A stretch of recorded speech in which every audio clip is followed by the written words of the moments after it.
Dok posmatram plavo more i talase kako huče, ovu pjesmu pišem tebi, srpske garde gorski vuče. Ja Srpkinja Hercegovka, iz četničke kuće rodom, zaklinjem se časnim krstom i svojega oca grobom, da ću vas da dok sam živa istinu ja da zborim. O nepravdi komunista javno pišem i govorim, zato ne dam da mi blate slavu i rod srpskog bića, generala Čiča Dražu i majora Đurišića. Ponosim se Čiča Dražom, sa četničkom Ravnom Gorom, major Pavlom Đurišićem i sa srpskom Crnom Gorom.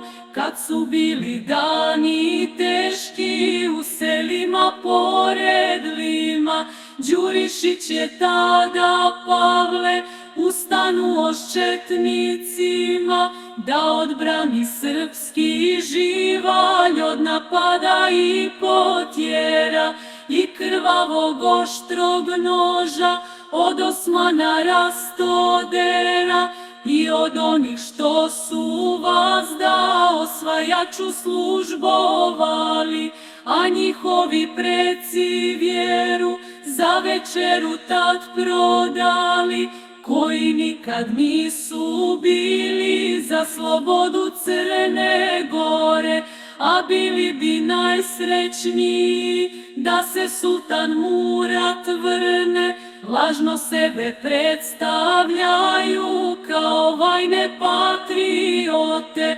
očigledno jer nemaju ni obraza ni sramote. Na Osmana Rastodera i na Handžar divizije ponosni su i likuju na sve srpske tragedije, a vitez je srpski tada sa hrabrim četnicima odbranio srpski narod dolinama pokraj Lima. I dok krvavi komunisti lažno blate i govore, srpskom Spartom odjekuje Đurišiću mlad majore.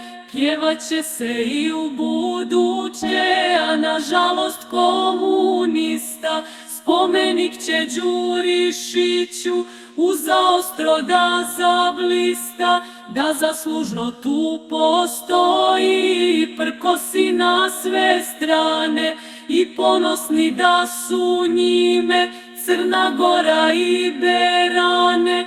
Pokoljenja neka pamte, istoriju pravu uče, za junaštvo div junaka mlad majore gorski vuče.